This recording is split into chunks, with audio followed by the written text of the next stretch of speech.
watching the game yesterday, you guys, well, you didn't look like yourselves. I'm wondering if you felt that way, and of the many factors, what do you think attributed to that the most? We just didn't play good. Like, sometimes it's that simple.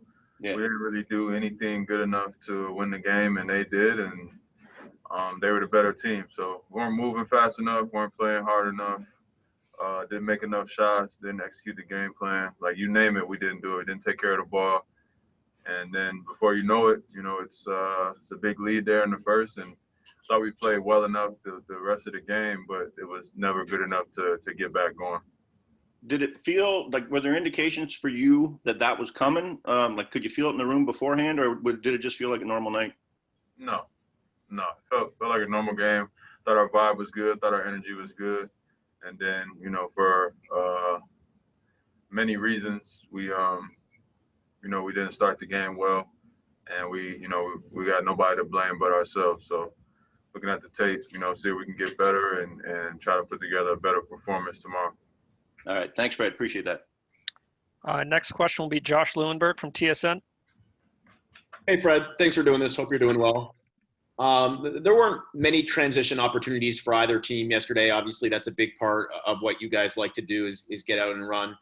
How can you guys control the pace of the game, change the pace of the game against a team that does such a good job of getting back? Well, we got to run first. We didn't run very fast. We didn't run our lanes. We didn't get to the corners. I thought we played too fast to start the game and too slow after that. So we had our opportunities. I think we forced them, to a bunch of turnovers. We didn't really capitalize off of those. But like I said, give them credit. They were the better team.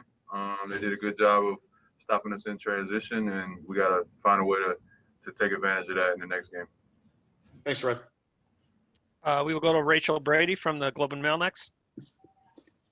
Hey, Fred. I'm wondering, you guys are narrowing in on the time where you get to see the family soon. Is that right? Yes. That's coming soon? I wonder how you feel about that. What's that going to do for you? What's that going to be like for you? I'm just excited. I miss my family. Family is huge for me, so it's been a while. I think last time I saw him was Father's Day, so it's been a while, but it'll be good to see everybody, and right on time after getting our butts kicked yesterday. So that'll kind of take my mind off of it for a little bit today, and then I'll get prepared and get locked in for the game tomorrow. So is today the day? Yes. Thanks. Next, we'll go to Chris Mannix from SI, who has a question there for you. Hey, Fred. There's a lot of emphasis, obviously, putting on voting in the next couple of months. Ideally, you're trying to engage younger people. I'm wondering what did voting mean to you at 18, 19, 20 years old? How did you view the voting process back then?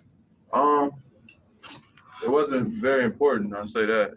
Where I come from, people my age and my generation it's not a big thing. I grew up in a place where you feel hopeless and you feel like no matter who's the president or who's in office, nothing changes. You're gonna be in the same situation. So I think just getting people educated, get them informed, the more I've grown and matured over the years, I'm trying to learn more and more about the political process and how detailed it gets. And you always just think about the presidential election, but there's many more, positions that we need to take seriously. So I think it's hard to get people to care about it without, educating them and informing them. And it's designed that way. It's designed for us to not care about it. So that way we don't show up and vote and they're able to keep who they need to keep in office. So for me, just trying to put together something that'll help people get the information they need.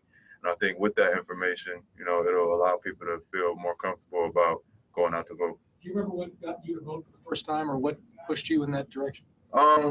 No, I think it's just my parents vote and, growing up in a household like that and just being educated over the years and going to college and seeing how the whole thing works. So obviously Obama's election was a big moment for everybody, especially in my community. So that kind of was a light bulb going off. And then I think we relaxed a little bit and now it's time to get back out there and do our part as a society to get out there and vote and encourage people to vote. And like I said, give the information allows people to be more comfortable, because there's a large section of our society that just probably doesn't believe in it. Last question today is going to go to Greg Ross from the CBC. Greg, are you there? Yeah, I'm here. Perfect.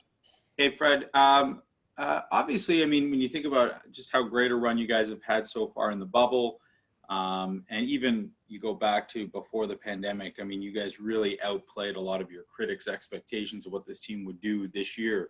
But when you look at a game like last night, can you guys use that as a way to kind of, I mean, test yourselves, your ability, your mental fortitude, your ability to bounce back after a tough game when probably you guys weren't yourselves? I think that's just when you draw your experience a little bit. I mean, we've all been in these positions. We've been on the good side, we've been on the bad side. We understand the ups and downs that come with the playoffs. So a lot of the guys in our rotation have been battle tested, and you just understand that there's going to be a game like that probably at some point, and you hope that it doesn't come, but it did. And now it's our job to make sure that, you know, it doesn't happen again. You probably can't survive more than one of those. So we have to put together a better performance tomorrow to give ourselves a chance, and continue to move forward, and not get too high or too low. And people say that a lot, but it's, you know, it's a little bit harder to do when you're in the moment and you want to compete at a high level, and nobody is out there trying to play bad. It's just, that's the way it goes sometimes, and we got to be able to turn it around and be accountable, and you know, like you said, have that fortitude to look at the film, get better, take some criticism, and get out there and correct it. And I think that if we do those things, we'll have a better shot. And you know, I think we're still pretty confident, but obviously we got some work to do. Just a quick follow-up. Do you think that this team has earned enough respect with everything you've done throughout this season, pre and post pandemic play? Do you think that you have the respect of the league and fans to think, hey, this is a team that can bounce back from something like that? To be honest, I don't care about that, so I don't think about that. So I don't really have an opinion on that. I know my teammates have my respect. This franchise has my respect, and vice versa. And nothing really outside the locker room matters right now. And that's the way it's got to be going forward, especially in the playoffs. You try to stay as locked in as possible, tight-knit group, and kind of block out all that outside noise that you're speaking about. So I never really focused on what other people think of us, more so just what we think of ourselves. And from day one, we set out to win a championship, and you know, it takes 16 wins to do that, and we're 4-1 right now. So got to stay positive and keep moving forward.